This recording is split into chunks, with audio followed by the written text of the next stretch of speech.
I do appreciate being here. For those who don't know, I am from Knoxville, Tennessee. So that's just a short drive to the east of most of you. And I got introduced basically last August to the Nashville community. And I guess the main way it occurred was through LinkedIn. I think probably most of us are on LinkedIn. And I had somebody reach out to me who had seen a different webinar of mine and said, "Hey, I'd like to get in touch with you. I'd like to work on my online presentation skills." So we connected. He became a client. He wound up introducing me to somebody at Belmont University, who introduced me to someone at the Nashville Entrepreneur Center, who introduced me to Zap, and that's how I wound up in front of you today. But it was literally less than a year ago, February of last year, when I didn't really do all that much online, even though I have a lot of on-camera experience. I've been a speaker and a trainer for about 25 years now, but almost everything I did to that point was face to face. So I was in the same room as the person or the people that I was training or coaching. Every now and then I would do something that had a distance learning component, but by and large, I was in the face to face world. Then in February, I had just come home from Indiana, where I had done some training for a large university up there on communication and conflict resolution. And I just happened to flip open the lid of my laptop and I saw a good friend of mine doing his first Facebook live show. And I thought, okay, well, I'll give him a watch. And he wasn't doing some of the stuff that I knew he could do because he had actually been a client of mine as well. So I was hoping his cell phone was nearby. I sent him a quick text with some quick advice on how to come across a little bit better on camera. I saw him actually pick up his phone, look at it, smile, and immediately start doing some of the things that had him better engaging with the people who were watching. And in reality, it's just so important that now everyone get where my friend got last February. Because while at first everyone was really understanding and empathetic of people who were new to Zoom and new to webcams and new to virtual communication, the grace period is kind of ending. It's like anything else. At first, we're all understanding, we all get it. We know that people are just trying to figure out how to do this. But now we're almost a year into this online virtual world. And we're now really, if not critical of people who aren't there yet, we're just really thankful when someone is there. Most of you probably know the term Zoom fatigue. And in reality, Zoom fatigue isn't a fatigue of looking at screens. We've all been looking at screens for more than 10 years. It's a fatigue of looking at something boring on screen. And that's the main thing you cannot be on camera. You can't be boring. And that's one of the main things that we'll talk about during this next hour together. You only have three things to work with in the virtual world. And those three things are the environment, the technology, and yourself. And if you get everything right with your environment, if you get everything right with technology, but you yourself are not comfortable on camera, it's just not going to matter. It's not going to matter. And you're going to fatigue people quickly, and they're going to just be glad when the Zoom call is over, or when the webinar is over, or when the networking event is over, or whatever the case may be. So we're going to focus on all of that over the next hour or so. Let me bring up my screen share here, and we'll get started. As I said just a moment ago, hold on, for some reason my remote isn't working here. Looks good. Well, it's not advancing for some reason. Let me stop the share just for a moment and try to share it again. Let's see what happens here.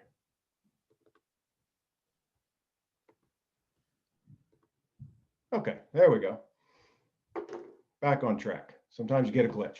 So as I said just a moment ago, the three things we have to work on are environment, technology, and yourself. First of all, if you'll look at your screen right now, and you'll just notice everybody's environment, at least of those people who have their camera on, you'll notice a wide variety of backgrounds. In most circumstances, the best backgrounds are going to be crisp, clean, and probably most importantly, non-distracting. You'll notice in my first bullet, I say, do the best you can. About 6 months ago, right behind me was a big bookshelf. And I moved the big bookshelf to my right and I put behind me nothing. And then I thought, you know what, that's a little too plain. So I put my whiteboard here just to provide a nice contrast. But that's why I say, do the best you can. Everybody knows that all of us are at home, at least for the most part. And in our homes, all we can do is the best we can. But sometimes the best we can means moving some stuff around. And since we're going to be in this virtual world, at least through July, Most of the larger corporations I'm working with have already decided we're not going back to the office until at least July. And by then, we're going to have some very ingrained habits that are going to cause people to just want to stay virtual because we save on commute time and we get to have a lot more stuff done in a particular day. You want to have an environment that is just your go-to place that is not distracting and puts you in a good light. Now, my second bullet actually didn't occur to me until I was meeting with my Tuesday morning men's group, and I heard constant bird chirping, even though he wasn't even outside. He was just near an open window. And there are just certain times of day when you don't want to be either outside or near an open window. And one of those times of day, of course, is morning, but also the evening rush hour time is another issue. But anywhere where there's going to be distracting noises, it's going to be a problem. In terms of lighting, here again, if you'll just look at your screen right now, if you're seeing everybody with video on, there's going to be a wide variety of lighting. My wife, bless her heart, gave me a new light, which is sitting right in front of me right now. It's by a company called UB Size, and I am not making any money off of them to reference them, but it's like 40 bucks. And it's this nice circle light. I've got it right behind my laptop, and it's really illuminated everything right in front of me. So I would invest, 40, 50 bucks in some lighting just to make sure that you're well lit, because dimly lit lighting is another one of those main things that causes Zoom fatigue. And then if you were on this phone call or Zoom call when it first got started, you might have heard Zap and I discussing privacy issues. And if you are having conversations with people where what they're saying is of a private nature, or what you're saying is a private nature, you do have to get those things addressed. I'm in my home, and at times my son is here, at times my wife is here. And if anything private is going on, I have to make sure that I have headphones in, as some of you do. I have to make sure that I have a microphone so I don't have to talk as loud, because privacy concerns are important. And the people on the other side of the screen really appreciate it when you take their privacy seriously. So that's just an important kind of tip off, if you will, regarding environment. Technology, I don't want to spend a lot of time today on the issue of technology, because the most important thing is that you learn your technology. I'm someone who thinks it's important to know what you're doing, and I'm still, even though it's been about 5 minutes ago, cringing a little bit at the fact that I had that PowerPoint glitch. Every now and then it happens, but you want to keep those to a minimum. So make sure whatever you're using, Zoom or Google Meet or Google Teams or Lunch Pool or whatever it is, whatever you're using, use the online tutorials, practice a little bit, make sure you know how to get into what you're trying to do, make sure you know how to get out of what you're trying to do. It's just going to really help you out.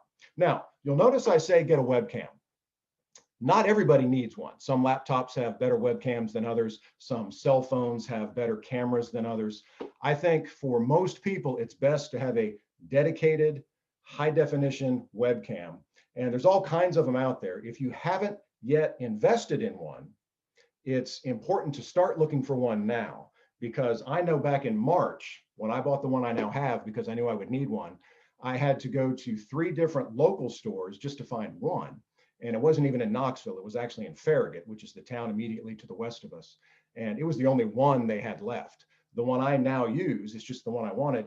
It's been back ordered ever since March. You can't get it anywhere.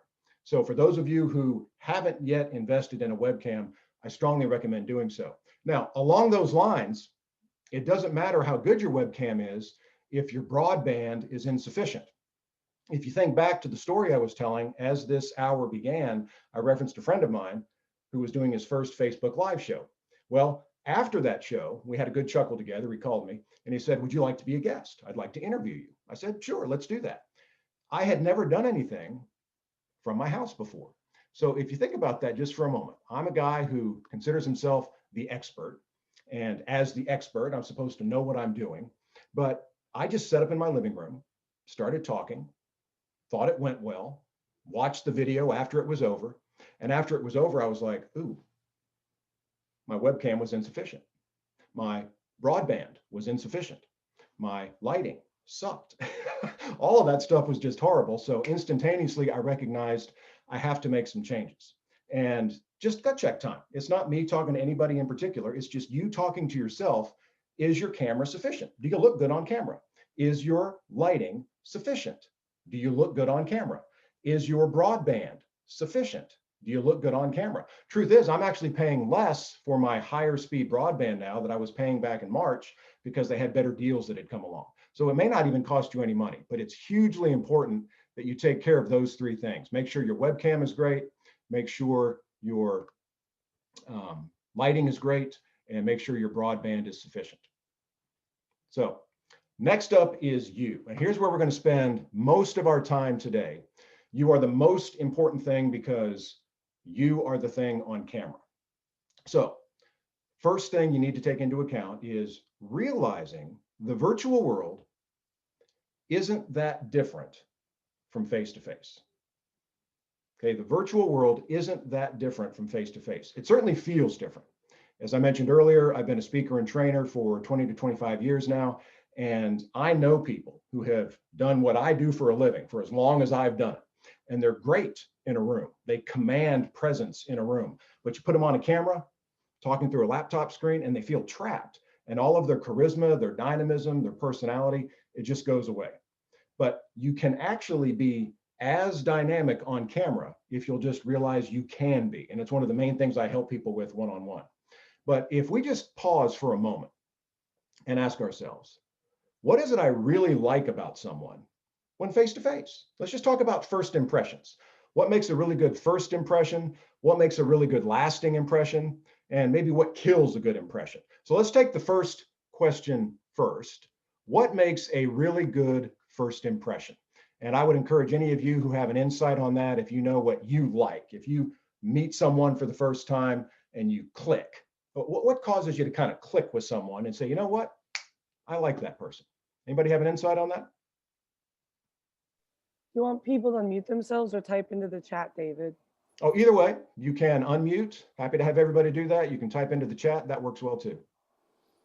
Well, first, I like people that actually smile and look in the camera as if they're just really engaging with you in person. Yep. And not kind of texting or doing something like that, being distracting. Yeah, multitasking face to face is horrible. Multitasking on camera, even worse. And I do love your point about kind of looking like you're glad to be there. I think if I had to boil everything down to one thing on what I really enjoy when meeting someone for the first time, is they look like they're glad to be in my presence. And I'm not talking in an ego sense. If I can tell someone's just enjoying being in my presence, that really goes a long way. Somebody else, what else really helps make a good first impression?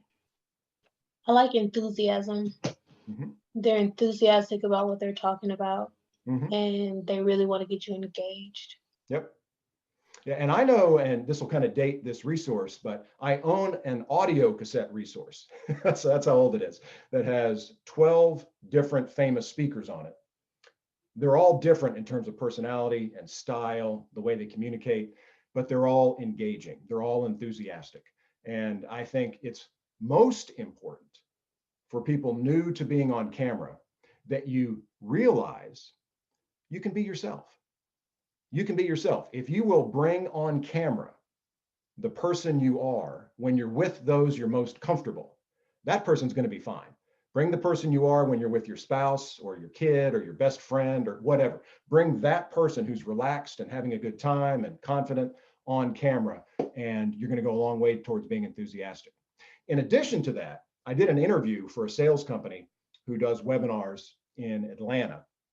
And I was asked the question, what if you're not really excited about your topic? What if you're not really excited about your product or your service? Can you have enthusiasm for it? And I said, absolutely. And you don't even have to lie. You know, for those of you who haven't been to my website yet, there are 3 beliefs that I think you should embrace that we'll talk more about as we go through this hour. But number 1 is believe what you're saying is true.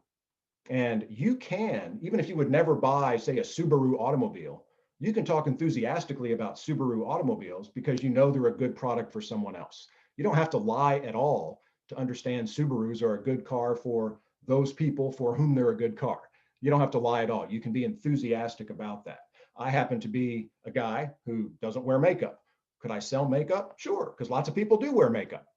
Lots of people do wear makeup. So you don't have to use or think you would ever use something to be enthusiastic about it, as long as you know you have the other person's best interests at heart with what you happen to be saying, and you're telling the truth. Really goes a long way. Somebody else, first impressions, what really clicks for you?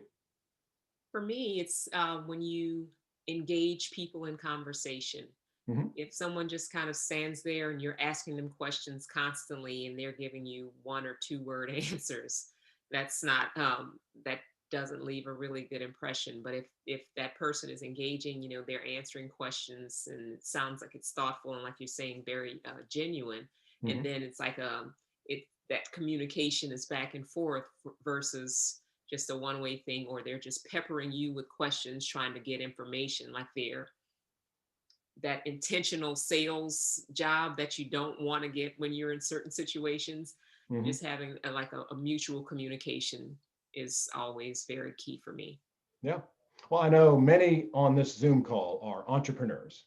And one of the main things entrepreneurs know they have to do is tell their story over and over and over again, whether it's to get an investor or to get a buyer or to get someone to join their team so that they can grow their business, whatever it is, they have to tell their stories over and over. You can get so into telling your story that you never hear the other person's story. And that's a real turnoff. It's a real turnover. The key, as I think you, Tanisha, would agree, to connecting with someone is being a good listener. And as you were alluding, to be a good listener, you have to ask good questions, not just rhetorical, boring questions with standard yes, no answers. You actually have to be interested enough to ask follow-up questions, because that's how you know somebody's really interested and not just running through a script. Somebody else? Take one more. Maybe else having an initial thing that causes you when meeting someone for the first time to say, you know what? I like this person. All right. Oh, go Yeah, ahead. I'll jump in real quick. I was going to say, when people are passionate about something and they want to tell you about that almost always gets my attention, because it means that that's something that means a lot to them, which means they put a lot of focus and thought into it. So for you, David, how can you tell if someone is passionate? Because kind of like enthusiasm, that Right. can look different in different people. How can you tell if someone's passionate? Yeah, I think sometimes it can be tricky to tell whether or not it's real or true passion, or if it's it's a sales type situation. But in the sense where they're not trying to be sold anything, they're just telling you about something. Yep. I think generally that's a good sign as to whether or not they actually believe in what they're saying and they want to get a point across to you. Yeah, I would agree. I would totally agree. It isn't, in fact, I would say it's rarely a situation where noise, volume, and excessive movement are the keys to showing passion. But in today's world, in the year 2020, it seems like that's what works: noise and volume and a lot of energy. But it can be quiet, slowing down your rate of speech, having good diction, just making a point in a clear way. I said just a couple of minutes ago that I have 3 beliefs that I try to wrap what I do around. And I mentioned the first one: believe what you're saying is true. I think the second 2 feed off of what you just said. The second one is believe the audience, whether it's 1 or 100, is better off believing the same thing. That just shows you have their best interests at heart. And number 3, you have to believe it's your job to make sure they believe it, because that's where your tenacity, that's where your persistence, that's where your passion, to use your word, will come from if you feel the burden to actually improve other people's lives. All right, so that's the first impression. Many of us are going to be engaging with people repeatedly. A lot of you are on Zoom calls with the same people regularly. What makes a good lasting impression? What makes a good lasting impression? And just for the sake of time, let me share my 5. And then if you have an additional one you'd like to add, I'll save time at the end for you to add those as well. 5 things that really positively influence me over time, because it's only over time that these things are revealed, are sincerity, transparency, helpfulness, confidence, and humility. Now, those just sound like buzzwords, almost like core values. Everybody's got them. Do they even matter? And I think you'll readily recognize they matter, because if any of them's missing, if even over the first 25 minutes of this hour, I've struck you as insincere instead of sincere, it means I've lost you and I probably won't get you back. If I strike you as deceptive rather than transparent, if I have some kind of hidden agenda, I've probably already lost you and I wouldn't be able to get you back. If I'm not coming across as helpful, you're wondering why you're still here. If I'm coming across as confident without humility, then very likely I'm coming across as arrogant or cocky. If I'm coming across as humble but not confident, then I'm probably coming across as incompetent. And why would you want to do business with me? So those are my 5. If I sense one of those is missing, I lose interest. I lose interest in a hurry. Does anybody else have an additional one? Just kind of long term, it's something you really like to see, or you really notice if it's missing?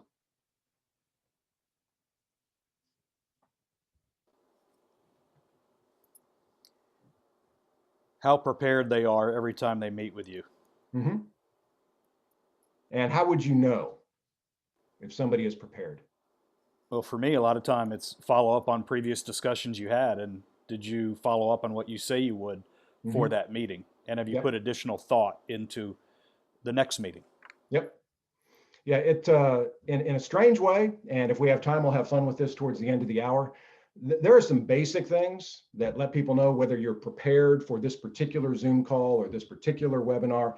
And one of the biggest in all kinds of environments is just having the camera on. A whole lot of people go video off. And while there is a point in that, if I were doing more of a standard webinar where I would just be talking for the entire 60 minutes and there really wouldn't be any engagement, I think it would be fine for everybody to turn off their cameras and just watch the webinar. That makes sense.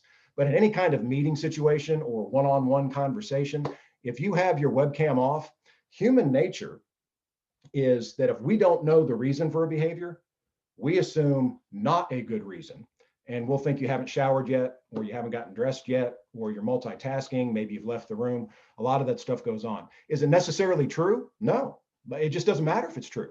Human nature is that if we don't know the reason for a behavior, we assume not a good reason. And it's just something to take into account. It's something to take into account. To that degree, it's very similar to face-to-face communication. If you wouldn't do it when face-to-face, probably best not to do it when on a webcam, when trying to engage with people through a laptop screen. All right, so let's go back to the share screen. All right, now our last question is what kills a good impression? And this is something we can kind of have fun with, but let's just say things are going well. You know, whether it's a first time interaction or whether it's somebody that you engage with on a regular basis, what are some of the things that kill a good impression? It's just over if that occurs. And here's a list I've compiled just based on the now 11 months of really focusing in on the virtual world. Number 1 is being late. It's just a killer. And I'm not perfect on this. Sad to say, just earlier this week, I had scheduled a Monday morning at 9 o'clock call with a salesperson who was trying to sell me something, and I totally blanked on it. It got to be about 9:07. I received an email saying, hey, I'm in the Zoom room. Are you about to get here or should we reschedule? And I just had totally blanked on it. And there's just no excuse for that. It's very difficult to recover. I was relatively easily able to recover in that particular case because this salesperson wanted to sell something to me, so she was very forgiving. But if I had been the salesperson and had blanked, that would be very difficult to recover from. The second one is leaving early. If at all possible, you just want to stay till the end. Now, if it runs long and you have scheduled other things, everybody understands that, but it's one of the main things you should do. Not yet ready for the day, we've already talked about. And one of the main ways you tell people you're not ready for the day is if the webcam is off.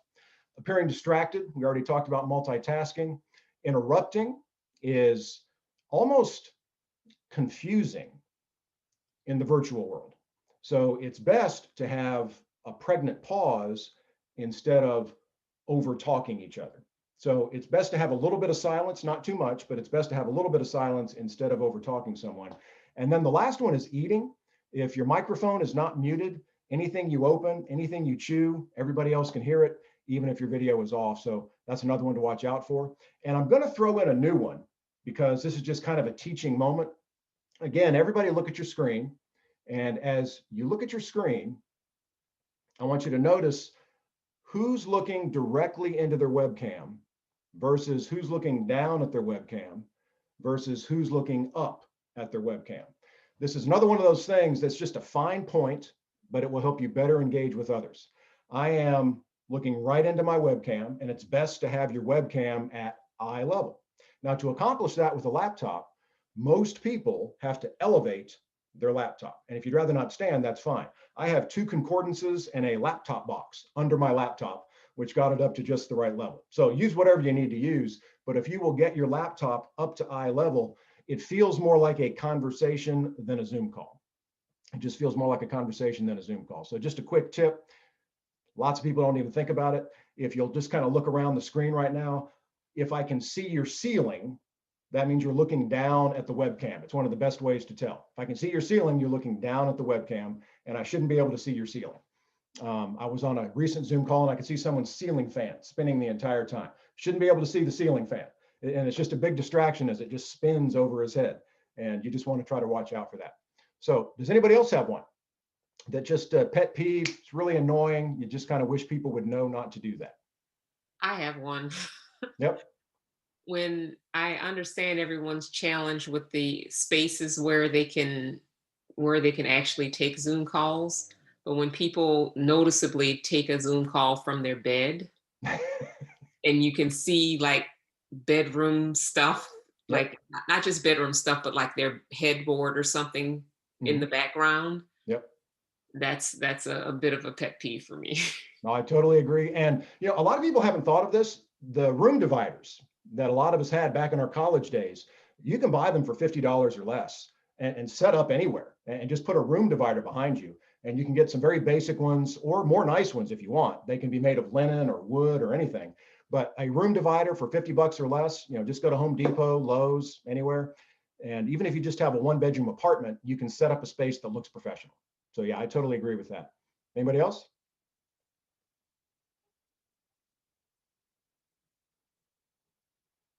I see in the chat folks who are too busy is a pet peeve. And some of that is not surmountable.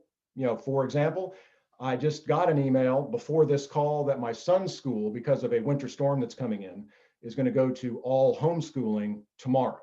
So my son will be here, my wife will be here, I will be here. One of the things my son really likes to do is play guitar. So his guitar will be here. So I would have to do some talking, do some negotiating on when I have to be on camera versus when they can do whatever it is they have to do. And they sometimes have to do that with me as well. But here again, in one of those early slides I showed during this Zoom call, you do the best you can. You do the best you can. And I tell you what, there was a great book that I never read, but I just love the title. And I'm only recommending the title. So if you ever go buy the book and don't like the book, I don't know anything about the book. The title of the book is All You Can Do Is All You Can Do, but All You Can Do Is Enough. All you can do is all you can do, but all you can do is enough. And if you'll just do all you can do, that's going to be enough. Now, while I say that, let me just draw a fine line of distinction as we kind of transition from basic things you can immediately implement to more of a skill, which is storytelling. That's what we're going to get to here in just a moment. Doing the best you can is not quite the same thing as striving to get better. Okay. And a lot of people regarding virtual communication, they're doing the best they can. And they can go to bed at night, resting in the knowledge, you know what? I did the best I could. But what if, let's just say, what if you decided to build upper body strength? Okay, so right now you just dropped and decided to see how many push-ups you could do. Let's just say you could do 20 today, 20 push-ups, military style push-ups. If you did one set of push-ups a day to failure for the rest of the year, just one, it would take less than a minute. If you did one set of push-ups a day to failure between now and the end of the year, how many push-ups do you think you could do? Well, I actually lived this. Years ago, I dropped almost 50 pounds. And when I looked in the mirror, I still didn't like what I looked like. So I decided I'm going to build some upper body strength, but I was still kind of lazy. So I just had as my major workout plan, one set of push-ups a day to failure. I could do 20 on day one. I started in March of that year. By the end of the year, I could do 50. So by doing less than 1 minute of exercise per day for about 9 months, give or take, I increased my upper body strength by 150%. What if today you decided, I'm going to get great at virtual communication. I'm going to look at this as a skill, not as a personality issue, not as a shyness issue or an extrovert issue. I'm just going to look at this as a skill that's developable, and I'm going to get great at it so that when I'm engaging with people in a sales call or a fundraising call or a prospect call or a client call, that the call goes great. Not just I did as good as I could, but it actually goes great. And not in terms of impressing, although being unimpressive never works, but just in terms of being competent and confident and well prepared and well organized. So that at the end of the call, even if the person doesn't buy or doesn't invest or doesn't decide to join your team, they leave the call thinking, I enjoyed that call. I really enjoyed that call. That was time well spent. And they'll remember you positively, and word of mouth just kind of spreads. And all of a sudden, you get calls from places you didn't think you'd get calls from because you did well. You were a professional when engaging with someone on camera. So that's kind of a teaser as we kind of move from things that are immediately implementable into things that maybe take a little more time, but at the same time, they don't have to take a lot of time because you can rapidly get better. There are certain groups of people who have to be good at engaging on camera, particularly during this COVID time. And I've just got a brief list here. It's certainly not an exhaustive list. As we mentioned earlier, most of you are probably entrepreneurs or at least thinking about being entrepreneurs. Entrepreneurs constantly have to engage with others, and times of meeting face-to-face are minimal currently and may never come back to what they once were. We can't just wait for that time when we used to be able to meet face-to-face. Sales and fundraising folks, presenters, trainers, and teachers, people in missions and ministry. My pastor, whom I think very highly of, he's been my pastor for over 20 years now, is someone who has been on camera for most of those 20 years. Because like a lot of pastors, he has a camera on himself and it gets posted to the church website later. But he was always talking to a live audience. And there's such a huge difference in his comfort level when he has a congregation full of people that he's talking to versus when he's just talking into a camera. So that ability to inspire, convince, persuade when just talking to a camera, very important. So bottom line, you just have to ask yourself this question. Is it your job to get other people to take action? Is it your job to get other people to take action? And if the answer is yes, chances are the main way you're going to be engaging with people in order to get them to take action is through a webcam and a laptop screen. So we want to look at this as a skill that is developable, because much like push-ups, if you'll look at it that way, you'll actually get better and start having more success. So before we get into actual storytelling, let's define each of those three words: inspire, convince, and persuade. My definition for inspire is being the kind of person that people just feel like cooperating with. Okay. Most of the time when you hear a word like inspire, you think in the religious world or the political world, maybe some kind of athletic coach, are they inspiring or not? I don't think it's all that highfalutin. I think it's being the kind of person that people just feel like cooperating with. And for me, it goes back to those 5 qualities I mentioned about 10 minutes ago. To be someone who is sincere, transparent, helpful, confident, and humble. And then you wrap around that somebody of joy, somebody who looks like they're glad to be there. That's an inspiring person to me. One of the most inspiring people I ever met was my grandmother. She was 4'10", maybe weighed 92 pounds, soaking wet. But whatever room she was in, she just changed the room by her presence. And she wasn't loud. She didn't talk fast. She wasn't flamboyant. She was meek. She was mild. She was soft-spoken. But everybody changed. Literally, everybody changed when she was around. We often in the summer would gather for a family reunion at her house. And no one would drink alcohol in her house. She didn't even have to say it. Just nobody would do it. I had an uncle at the time who really wanted a beer every now and then. He would go to a bar downtown to go have a beer, even though she never told anyone they couldn't do it. Well, she passed away many years ago. Now our family reunions are more often at the beach than her house. And we're not alcoholics or anything, but let's just say some are sipping on a margarita, some are sipping on a beer, some are sipping on a whatever. And it's because grandma's not there. Because if grandma was there, they wouldn't be doing that. So she was someone that people wanted to cooperate with. And you got to ask yourself that question. Are you someone that people want to cooperate with? Are you someone people want to cooperate with? Because it isn't energy, it isn't volume, it isn't flamboyance. I truly believe it's sincerity and transparency, helpfulness, confidence, humility, joy. I think it's those things. And if you'll be the kind of person who is those things without trying, you're going to be someone who is inspiring of other people.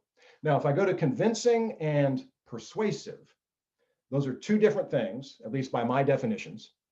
To be convincing means to clearly convey to other people what will be the negative consequence of not doing what you suggest. To be persuasive is to clearly convey to other people what will be the positive outcomes of doing the thing you suggest. Okay. Now, all three are good. And I'm not saying that you always have to do all three, because you don't. Some people really made a lot out of one thing.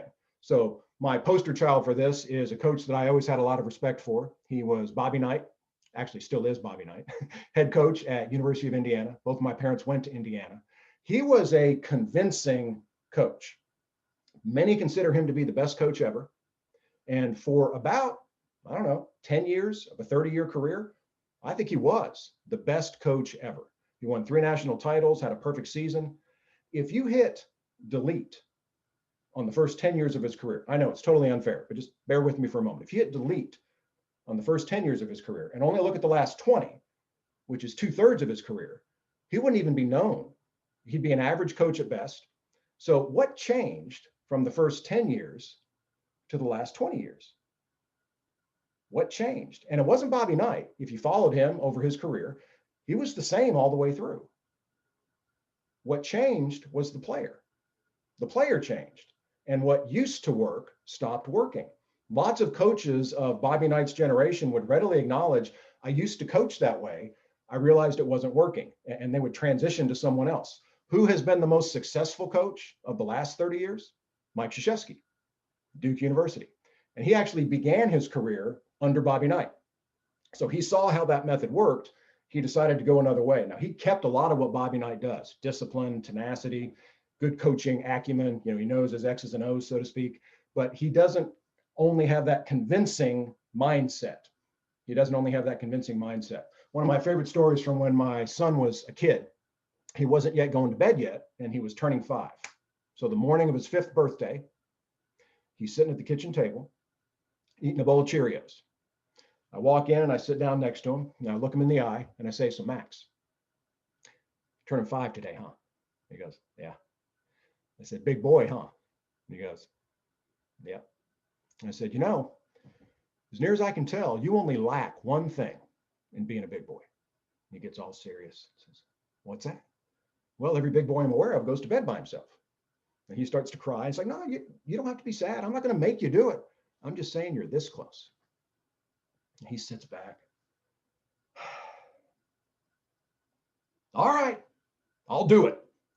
In 5 seconds, he decides he's going to do it. And I'm not some Svengali. It's not like it works that fast every time. I'm just saying he instantly decided to do it.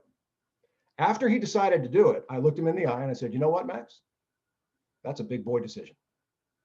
I think a big boy decision deserves a big boy reward. I'll tell you what, if you go to bed by yourself every night for the next 3 weeks, you can have any toy you want. He said, really? Lit up like a Christmas tree. I said, yeah. He said, I already know what I want. What's that? A Sally car. Now, you may not know what a Sally car is. If you go back a few years, there was a movie called Cars, and Sally was the blue Porsche, which, good for me, was the toy in the Happy Meal at the time. So I bought a Happy Meal. I actually ate the meal as a mid-afternoon snack and only gave him the toy. So that only cost me like $2.99 as it turned out. But why did that work? Why was that so successful? And patting myself on the back, it seems kind of weird. It's because in that conversation, I was inspiring, convincing, and persuasive. Now, the inspiring part happened before the conversation. I'm the kind of dad he wants to cooperate with. And the main way I am that is with him, I am sincere, transparent. I strive to be helpful. I'm both confident and humble. And I'm always in a good mood when I'm in his presence. I'm always in a good mood when I'm in his presence. So I'm the kind of dad he wants to cooperate with. And then the convince route. Let me just ask you this question. How was I convincing? And let's remember my definition of convincing. Convincing is making it very clear to the other person or people, as the case may be, what they will miss out on by not doing what you suggest. So how was I convincing in that conversation? What was he going to miss out on? I think he was going to miss out on, one, being a big boy. That's and the big one. miss out on the Sally car. Well, now the Sally car is the persuasive part. So you're just a half step ahead of me. The thing he was going to miss out on was being a big boy. He's like, that who, as a 5-year-old, doesn't want to be a big boy or a big girl, as the case may be? Who doesn't? Everybody does. So he was like, oh man, I'm that close. All of a sudden, I want that. So that's what he would miss out on. And Tanisha, you were ahead of me. What was persuasive about that conversation was the Sally car. Now, I've had a lot of people ask me, because I've used that illustration quite often, why even offer the Sally car? He'd already decided to do it. He'd already decided to do it. Why offer him the Sally car? Because it could have been something else. You know, what is it? The PS5 just came out. It's $800 if you can find one. He could have said that. So instead of $299, it could have been $800 or more. Why even offer any toy you want when he already decided to do it?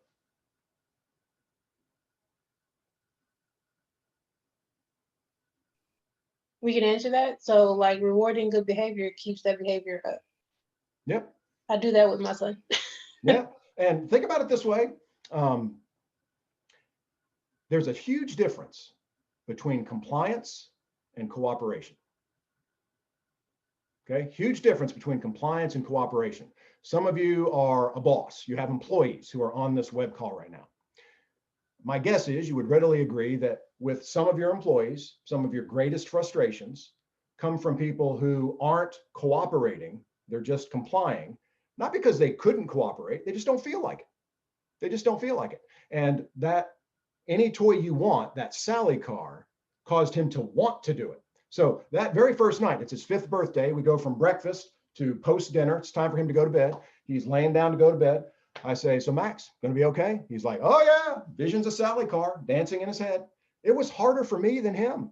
I mean, if you think about it, why was he still not going to bed by himself at 5 years old, other than mom and dad liked laying down with him? It could have easily happened before then. This really wasn't a Max problem. This was a dad problem. The problem was with me. I missed it. The truth is, I had a tougher time over those next 3 weeks than he did. He loved it. He was looking forward to it. He was gaining something. I was losing something. It was actually painful for me. So bottom line, you want to engage with others in a way that is inspiring and or convincing and or persuasive. And stories are just frankly one of the best ways to do that.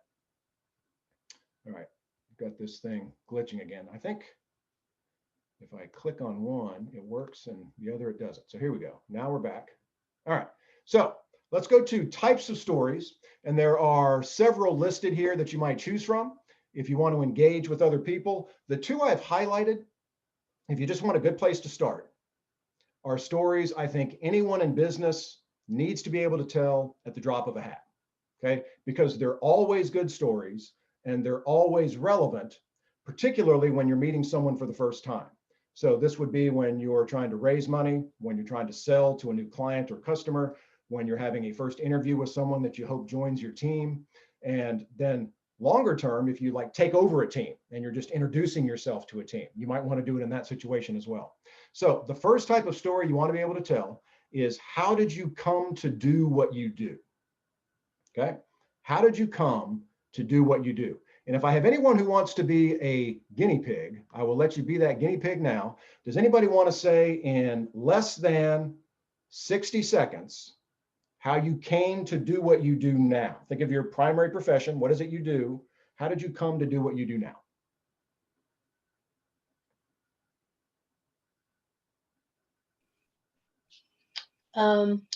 I started baking when I was 8, and I got all of my great grandmother's recipes. And so it turned into a business that brings joy to people. Okay, now that was much less than 60 seconds. So we've got a little bit to work with here. Okay, so at 8 years old, tell me a little bit more about that. So at 8 years old, where would you cook? I would cook with my great grandmother in her kitchen, and she would tell people that she would tell people that I was the one who was actually making the stuff that they thought she was making. Okay, so you said grandmother? Great grandmother. Great grandmother. So did she live with you or did she live somewhere else? She lived in Tennessee and I was from Wisconsin. Okay, so you would bake mostly when you were with your great grandmother in Tennessee. Mm-hmm. Okay, so to turn this into a story, just step one is you have to have a beginning, you have to have flow in the middle, and you have to have a relevant end. And this is one of the main things I work with people on in one-on-one coaching sessions. And by the way, in case you forgot, we're going to give one of those away for free at the end of this hour. But bottom line, what year was this when you were 8 years? Well, I don't want to ask that because you may not want to say that. So say when I was 8 years old, when did you usually go to great grandma's house? Was it Christmas? Was it holidays. summer vacation? It was for Thanksgiving and Christmas. Okay. So when I was 8 years old at Thanksgiving, I went to visit my grandmother. Walked in the house. She ran up to me and gave me a big hug and said, Alexis, are you ready to do some bacon? And I said, great grandma, you know I am. Let's go. And you go off into the kitchen. So you want to bring some dialogue in. You want to bring some storytelling in. Here's the thing, though. Why would you want to tell that story today in January of 2020? What would make it relevant for me to hear that story? It would make it relevant because she passed away a couple of years ago, Mhm. and I've turned it into a big bacon business that's been very popular nationwide. Mhm. So in a way, you are honoring your great grandmother with how you've decided to serve your community. Is that accurate? Yep. Okay. All of us can identify with that. All of us can identify with that. So if you were looking to me to be an investor, you might tell that story if you chose to and say, David Horsewood, the main reason I do what I do now is because I loved my great grandmother. Many of my favorite childhood memories are of me and her in her kitchen, baking all kinds of good stuff.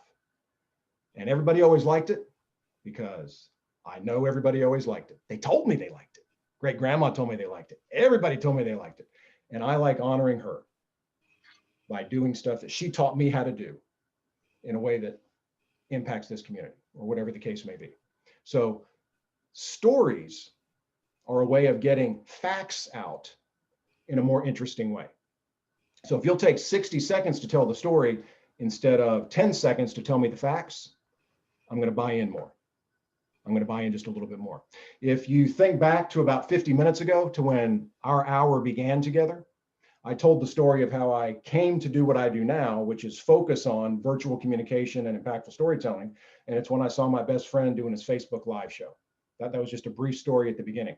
Been in speaking and training for 20, 25 years, but until about a year ago, I wasn't doing what I do now.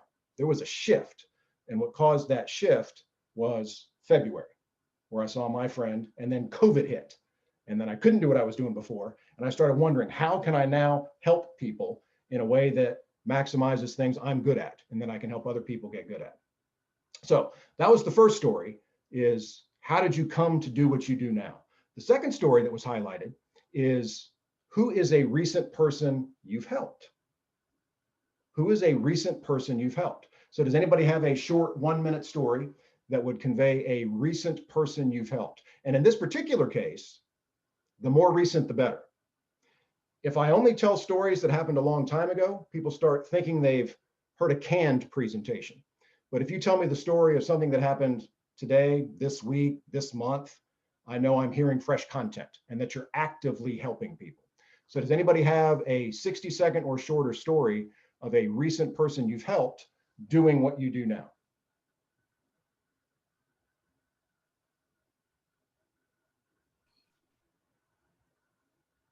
Okay, well, to get the ball rolling, I'll share one. Okay.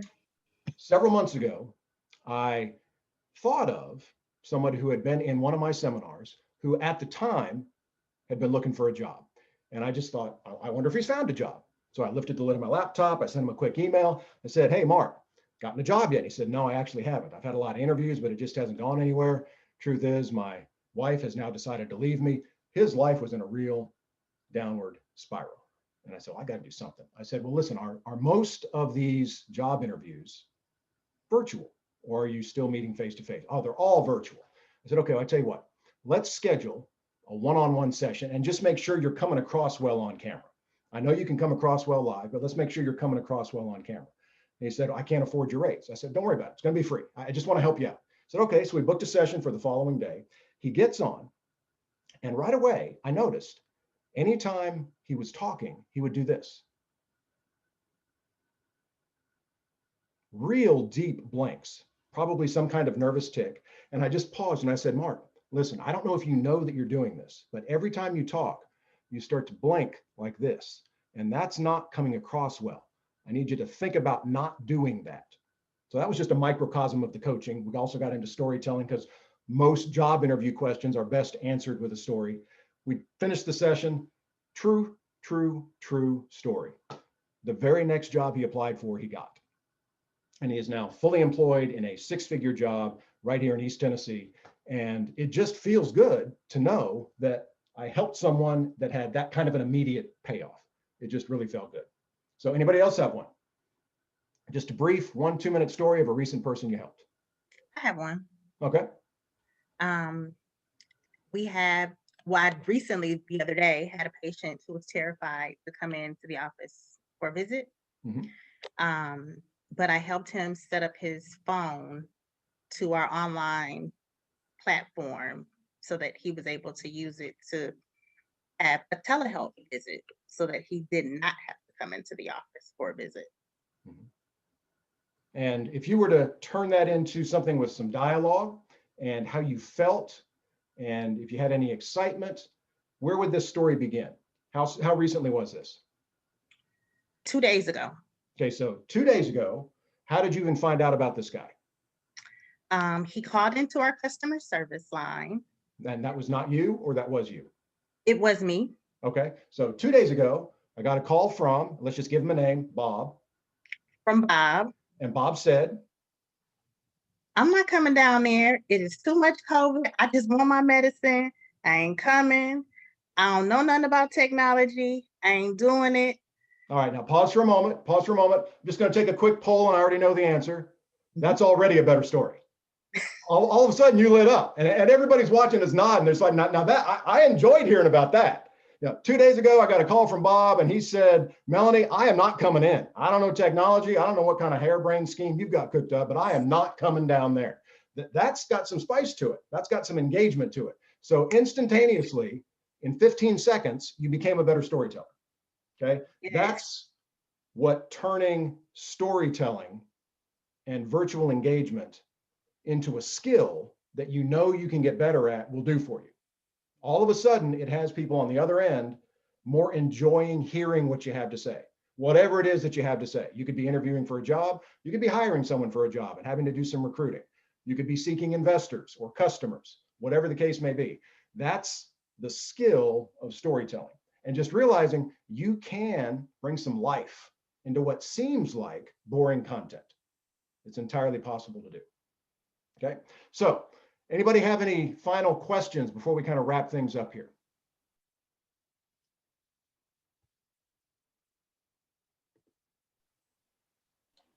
I'm just wondering, are you going to share out the slide deck? I can. I don't have any problem doing that. Thank you. Are we ready to do our, I guess it's not really a raffle, our wheel? Yeah, we can spin the wheel. Are we ready? Okay, so Absolutely. I looked at the names like 10 minutes ago and I was trying to figure out, like making sure that I was still aligned. So if you joined late, you might not be on this list technically, but I had just done it.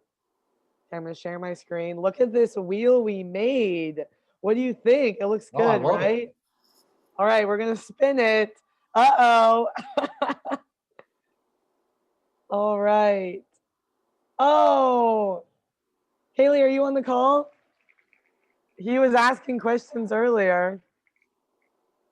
I am here, but I am not lit up. I'm kind of lit up now that I won something. I love it. Woohoo. I can Well, connect you. I'll connect you two offline, but congratulations. Thank very you. good. And just so everybody knows a little bit about me, if you want to visit my website, get in touch with me, the easiest way to do it is just go to firebylight.com. It's very easy to remember, just firebylight.com. In fact, I'll put it up here, and that way you can see it.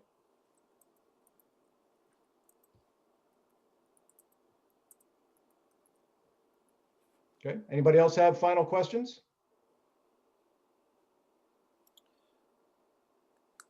I When is just it? want to say, oh, sorry. Go ahead, Woody.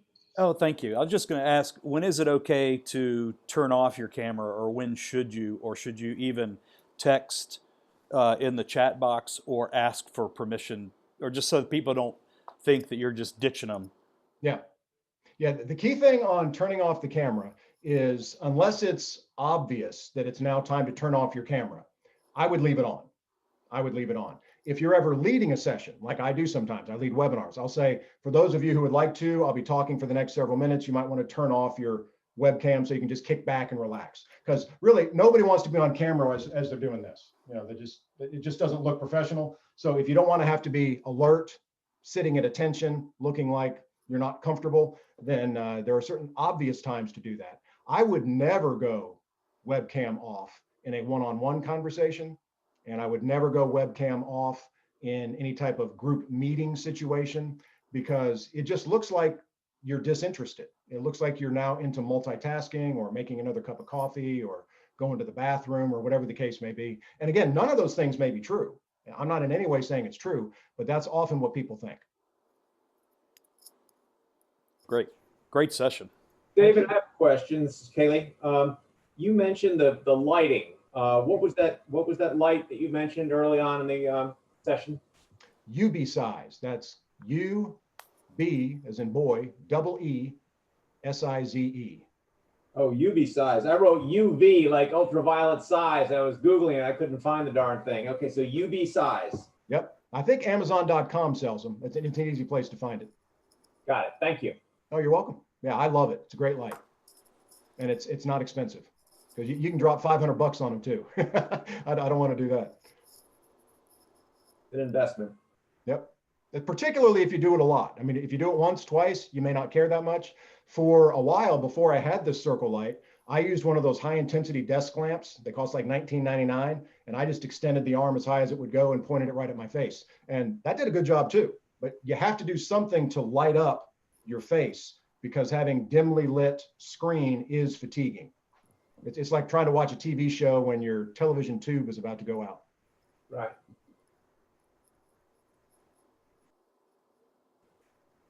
Thank you, David. Thank you, everyone, for attending. Have a great day. Thank you. Bye, Take care, everyone. everyone.